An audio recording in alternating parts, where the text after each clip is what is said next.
Ojas search કરીશું, ઓજાસ પર click કરીશું। ઓજાસ પર ક્લિક કર્યા પછી આ પેજ ખુલશે। આ પેજ ખુલ્યા પછી આપણે કરંટ એડવર્ટિઝમેન્ટ તેમાં જઈશું।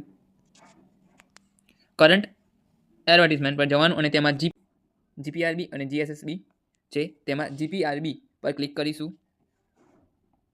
હવે પેજ ખુલ્યા પછી હવે ક્લિક હિયર પર મોર ડિટેલ્સ તેમાં અપ્લાય નાવ પર ક્લિક કરીશું। અપ્લાય નાવ પર ક્લિક કર્યા પછી આપને આ પેજ ખુલશે। આ પેજ ખુલ્યું છે તેમાં હવે સ્કીપ બટન પર ક્લિક કરીશું। સ્કીપ બટન પર ક્લિક કર્યા પછી આ પેજ ખુલશે, તેમાં આપેલું છે જો તમારી ઉંમર 9/9/1989 થી 9/9/2003 સુધી તમારે ફોર્મ ભરાશે, જે છે પીએસઆઈ માટે ઓનલી ફોર પીએસઆઈ, અને કોન્સ્ટેબલ માટે 9 સપ્ટેમ્બર 1991 થી 9 સપ્ટેમ્બર 2006 સુધી ભરાશે। આ છે કોન્સ્ટેબલ માટે। જો તમે પહેલાં કોન્સ્ટેબલનું ફોર્મ ભર્યું હોય અને અત્યારે તમે ગ્રેજ્યુએશન કમ્પ્લીટ થઈ ગયું હોય, જો તમે પહેલાં કોન્સ્ટેબલનું ફોર્મ ભર્યું હોય અને અત્યારે તમે ગ્રેજ્યુએશન કમ્પ્લીટ થઈ ગયું હોય તો તમે પીએસઆઈમાં અપ્લાય કરી શકો છો।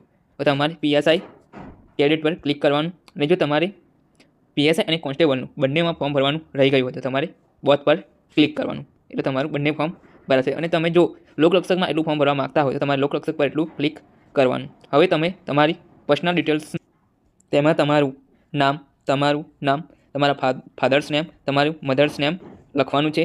પછી તમને નીચે જેન્ડર આપેલું છે, તેમાં મેલ અને ફિમેલ છે, તેમાં જે સિલેક્ટ કરવાનું છે। પછી તમારી જન્મ તારીખ લખવાની, તમારી જન્મ તારીખ લખ્યા પછી તમે મેરિડ છો અનમેરિડ છો તે કારણ પછી તમારી કેટેગરી સિલેક્ટ કરવાની। જો તમે જનરલમાં આવતા તો જનરલ, ઈડબ્લ્યુએસમાં તો ઈડબ્લ્યુએસ, એસસી તો એસસી, ઓબીસી તો ઓબીસી અને એસટી તો એસસી, એ તમારે સિલેક્ટ કરવાનું છે। પછી તમારી કોમ્યુનિકેશન ડિટેલ્સ, તે ઉમેદવારોની માહિતી છે, તમારું પ્રેઝન્ટ એડ્રેસ, જે તમે અત્યારે હાલમાં જે રહેતા હોય તેનું એડ્રેસ નાખવાનું છે।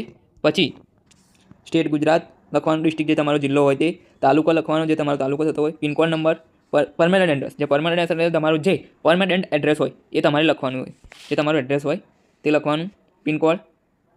અને જો તમે એ જ જગ્યા પર રહેતા હોય, પ્રેઝન્ટ એડ્રેસ પર તમારું પરમેનન્ટ એડ્રેસ હોય તો તમારે એની એજ લખી દેવું। જો તમે જે મોબાઈલ નંબર અને ઈમેલ આઈડી જે લખો છો તે નંબર અને ઈમેલ આઈડી સાચવીને રાખવી। અને જો તમે ખોવાઈ જશે તો તમારે ભૂલ પડશે, એટલા માટે તમારો મોબાઈલ નંબર અને ઈમેલ આઈડી સાચવીને રાખવું, અને તમારી ટાઈપ લખી દેવાની મોબાઈલ નંબર અને email ID, nationality Indian. Other ડિટેલ્સમાં આપણે સિલેક્ટ, તેમાં Aadhaar card, voter ID card, driving licence card, PAN card, passport ID card, passbook એટલે બેંકની પાસબુક અથવા અધર, જો તમે જે ગમે તે સિલેક્ટ કર્યું હોય તે સિલેક્ટ કરીશું। અને તમે જો આધાર કાર્ડ સિલેક્ટ કર્યું હોય તો તેનો નંબર નાખીશું, તેનો નંબર ગમે તે હોય તે નંબર નાખીશું, અથવા તમે બીજો કોઈ કાર્ડ સિલેક્ટ કર્યો હોય તેનો નંબર નાખીશું। નંબર નાખ્યો પછી હવે આપણે તમે સ્પોર્ટનું સર્ટિફિકેટ ધરાવતા હોય તો તમે એથ્લીટ હોય, જો તમે ધરાવતા હોય તો યસ કરું, યસ કરીને એથ્લીટ હોય ગમે તે સ્પોર્ટ પર્સન હોય તે સિલેક્ટ કરીશું। અને તમારું સ્પોર્ટનું લેવલ નેશનલ ઇન્ટરનેશનલ હોવું જરૂરી છે, અને તમે તે કયા વર્ષમાં ભાગ લીધો હોય અને તમને તે પ્રમાણપત્ર કોણે આપ્યું હોય તેની માહિતી ભરી દેવી, અને તમને કોમ્પ્યુટરનું બેઝિક નોલેજ હોવું જરૂરી છે તો યસ કરીશું। તમે જો વિધવા હોય તો તેને યસ કરશે અને તેનું સર્ટિફિકેટ નંબર નાખશે અને તેની ડેટ અને તેમને પ્રમાણપત્ર કોણે આપ્યું છે તે પ્રમાણપત્ર આપવાનો અધિકારીનું જે હશે તે સિલેક્ટ કરશે। અને જો તમે કોન્સ્ટેબલ હોય, હેડ કોન્સ્ટેબલ હતા, એએસઆઈ હોય અથવા તમે જે હાલ જે સેવા બજાવી રહ્યા છો તેમાં છો તો તમે આ બધી યસ કરીશું, અને તમે જે ડેટ જોઈનિંગ ડેટ હશે તે ડેટ નાખીશું, અને તમારો જે હોદ્દો હશે તે સિલેક્ટ કરીશું। અને લેંગ્વેજ ડિટેલ્સમાં આપણે તેની માહિતી જોઈએ। લેંગ્વેજ ડિટેલ્સમાં ઇંગ્લિશ, હિન્દી અને ગુજરાતી છે, એ તમને વાંચતા, લખતા અને બોલતા આવડવી જરૂરી છે, અને તમે ઇંગ્લિશ, હિન્દી અને ગુજરાતીમાં યસ ટીક કરીશું।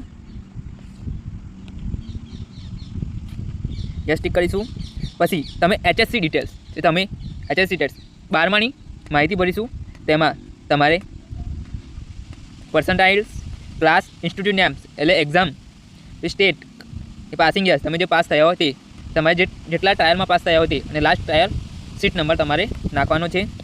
તે તમારે ગ્રેજ્યુએટ ડિગ્રી એટલે જે તમે ગ્રેજ્યુએશન થયા છો તેમાં એજ્યુકેશનલ ડિટેલ્સ ભરવાની છે, તેમાં પર્સન્ટાઇલ નાખીશું। પછી તમે ક્લાસ, પછી ઇન્સ્ટિટ્યૂટ, યુનિવર્સિટી, તમારી યુનિવર્સિટી કઈ છે તે નાખીશું, સ્ટેટ તમે કયા વર્ષમાં પાસ કર્યું છે ગ્રેજ્યુએશન અને કેટલા ટ્રાયલમાં તમે પાસ કર્યું છે, અને જે તમારે જે છેલ્લો ટ્રાયલ હોય તેનો સીટ નંબર નાખીશું।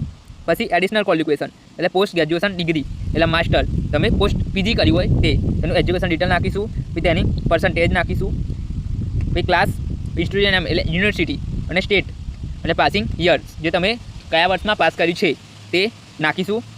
પછી આપણે એડિશનલ ઇન્ફોર્મેશન એટલે વધારાની માહિતી ભરીશું.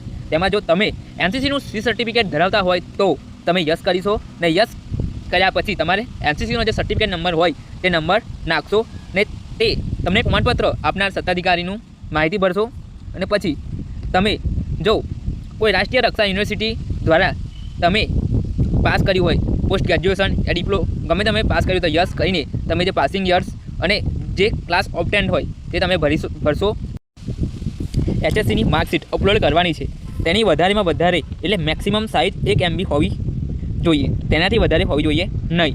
જો તેનાથી વધારે હશે તો તમારી માર્કશીટ અપલોડ થશે નહીં. ને માર્કશીટ 1 MB કહીને ચૂઝ ફાઇલ કરીને અપલોડ ફાઇલ કરી દેવી એટલે માર્કશીટ અપલોડ થઈ જશે.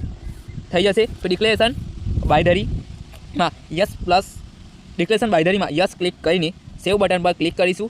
સેવ બટન પર ક્લિક કર્યા પછી જે સેવ કર્યું પછી તમને જે એપ્લિકેશન નંબર જે આવશે એ તમારે સ્ક્રીનશોટ પાડી લેવો અથવા ગમે તે જગ્યાએ લખી લેવો. પછી તમારે એક નવું પેજ એટલે ફોટો અને સિગ્નેચર માટે ખોલવામાં આવશે, એટલે આપણે હવે ખોલીશું.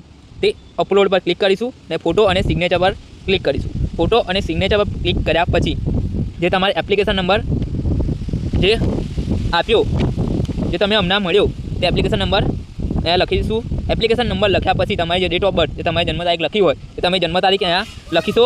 પછી તમારે જે તમે ફોટો અપલોડ કરશો તેની 15 KBથી વધારે સાઇઝ હોવી જોઈએ નહીં, અને સિગ્નેચરની પણ 15 KBથી વધારે હોવી જોઈએ નહીં. અને જો તમારી ફોટો અને સિગ્નેચર અપલોડ થઈ જાય પછી તમારે ઓનલાઈન એપ્લિકેશન પછી કન્ફર્મ પર જવાનું. કન્ફર્મ પર ગયા પછી તમારે એપ્લિકેશન નંબર અને બર્થ ડેટ નાખવાની, પછી ઓકે બટન દબાવવાનું. પછી તમારે કન્ફર્મ એપ્લિકેશન થઈ જશે. પછી તમારે તેની પ્રિન્ટ કાઢી લેવી જરૂરી છે. તમે કન્ફર્મ કરશો એટલે તમારું ફોર્મ સબમિટ થઈ ગયું.